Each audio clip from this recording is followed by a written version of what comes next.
Hello guys! Ayan, so ako ulit ang inyong Auntie Eileen. So ang pag-uusapan naman natin ngayon guys is magkukwento lang ako tungkol dun sa message sa akin ng isang friendship natin sa Pinas. Wow! Ang galing sumayaw at ang ganda. Ganyan ang mga dugong Pilipino. So yun guys, kasi nag-message siya sa akin na ayan, nagba-vlog-vlog na daw ako. Sabi ko, oo. Tapos sabi niya sa akin is, dapat daw, siguro chinek niya rin yung ibang mga videos ko. Sabi niya, gawa ka ng yung mga ginagawa mo talaga dyan. Kasi marami daw, tawag doon, maraming manunood. Tapos para alam nila kung anong work ko dito talaga. So yun guys, tawag doon, nasagot ko na to. May video din ako nagawa about dito na kung bakit hindi ako gumagawa ng daily vlogs ko.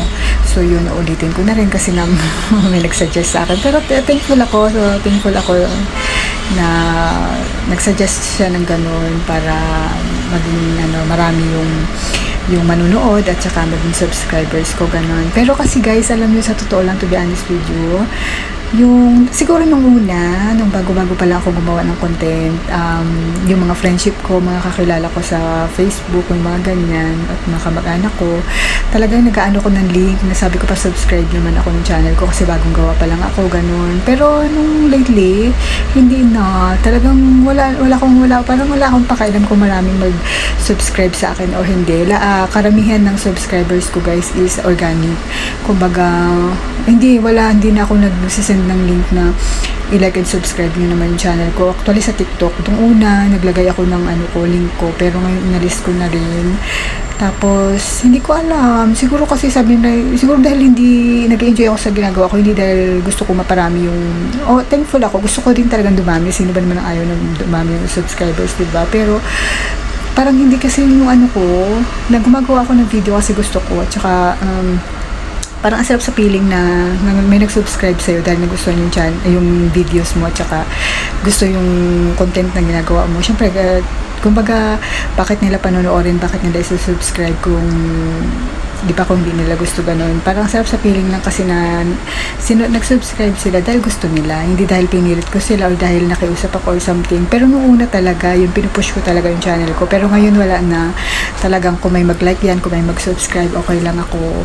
Thankful ako, ganun. So, na-appreciate ko. Pero hindi ko pinupush or something. Kasi kung totoo guys, kung ipupush ko din yung channel ko, marami din siguro maging subscribers. Kasi nung last week lang, yung mga kaibigan namin na minute up ko, mga nasa 30 plus yata. So, at plus 30 agad yun. Kung isa-isa yun sila, sabihin ko, can I see your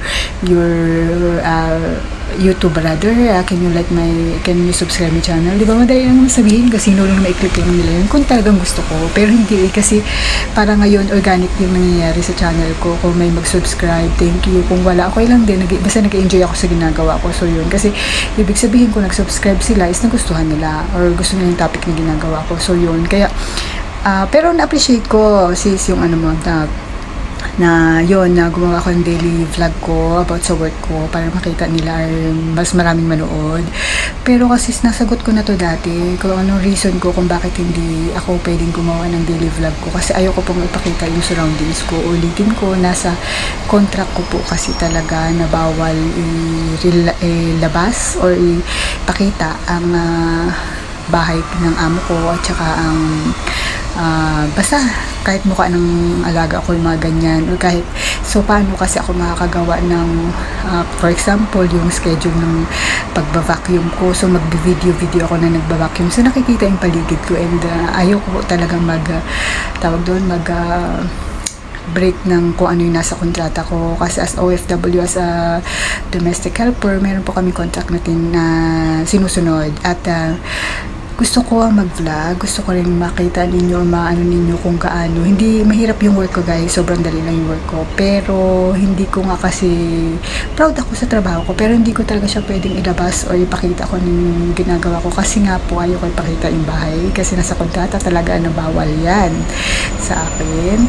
So yun, siguro merong ilang mga vloggers naman na dito sa Singapore na nagpapakita ng daily routine nila, and usually ganun din yung ginagawa ko dito. So yun, basta kami is may scheduling kami ng everyday na ginagawa namin. Kumbaga meron, nung bago ako sa employer ko, meron yan silang everyday task, yung Monday, Tuesday hanggang Monday to Sunday, meron yan na kung ano talaga yung pinaka task mo per day, pero meron pa yung everyday talaga ang ginagawa mo. Usually yung pag-vacuum is everyday yun.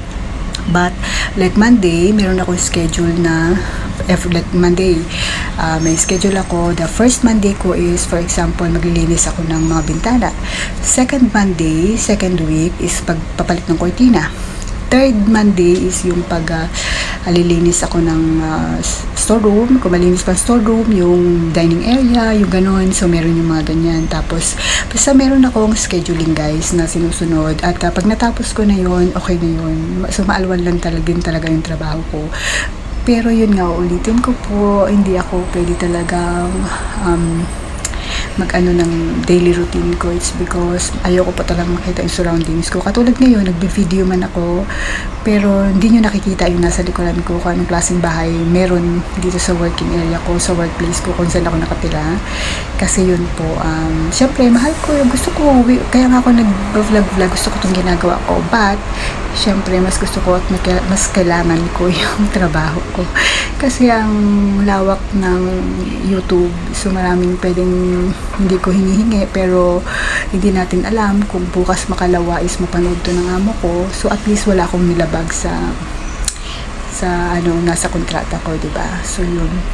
Kung nagbi-video man ako during daytime, okay lang yan kasi meron naman akong rest time. Hindi naman puro work. So yun yung time ko. Kung katulad ngayon, siyempre nagpapahinga, ganyan. So natapos ko naman yung trabaho, pahinga, o yan. So video, ganyan. Minutes lang naman to, hindi naman oras yung likom ko or nagagawa ko sa pag-vlog ko, sa pag-video ko, di ba? So yun, guys. So sana pero thankful ako na yung para dumami yung subscribers ko at sa manonood, yung suggestions niya, pero hindi ko talaga siya pwedeng gawin. So yun, at saka guys, kung sa subscribers lang din yung habol ko, kung talagang gusto ko din, marami din ako mga kaibigan sa TikTok dito, yung mga ka-group dito, at saka yung mga namimit ko, kung talagang gusto ko talaga na paramihin yung subscribers, pwede naman. Kasi lang naman yung sabihin ko, may mga kaklase din ako na marami din akong kaklase. Mga kaklase ko, mga more or less 100 sila. So, pwede, diba? May mga, pwedeng mga sabihin ko lang dyan na, sister, can you subscribe my channel? Like and subscribe my channel, diba? Yung parang ganun. So, kung talagang gusto ko, pwede, or kahit nga dyan na yung mga makakasalamu, mga Pilipina, makaklose ko dyan, pwede ko naman sabihin na, paano naman kabayan ng ko, kung talagang gusto ko. Pero hindi, kasi ngayon yung nangyayari sa account ko is, siya, organic talaga siya. So, yun. Paisa-isa siya araw-araw na nag-subscribe sa akin. Pero happy na ako. Ibig sabihin kasi noon, wala akong pinilit o wala akong parang pinupush. Pero talagang nag-grow siya. So, ibig sabihin, meron pa rin nagkakagusto ng channel ko. At saka nanonood. So, yun. So, pero dun sa pagbablog talaga ng daily routine ko, yung sa house chores ko, malabo po talaga yan sa mga nanonood sa akin o subscribers ko.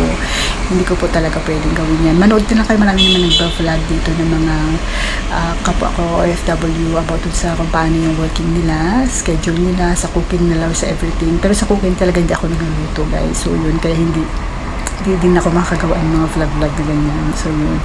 So yun sa mga daily routine ko, siguro kung gusto nyong malaman, pwede kong isa-isahin yung schedule ko dito sa inyo. Kung di boring yun sa inyo, yun, pwede kong isa-isahin by Monday up to Sunday. Tapos yung usually ginagawa ko. So yun, para may idea lang kayo. Pero yung hands-on na ginagawa ko talaga siya. Tapos pinapakita ko sa inyo, hindi ko po talaga pwedeng gawin yun. So yun lang, guys.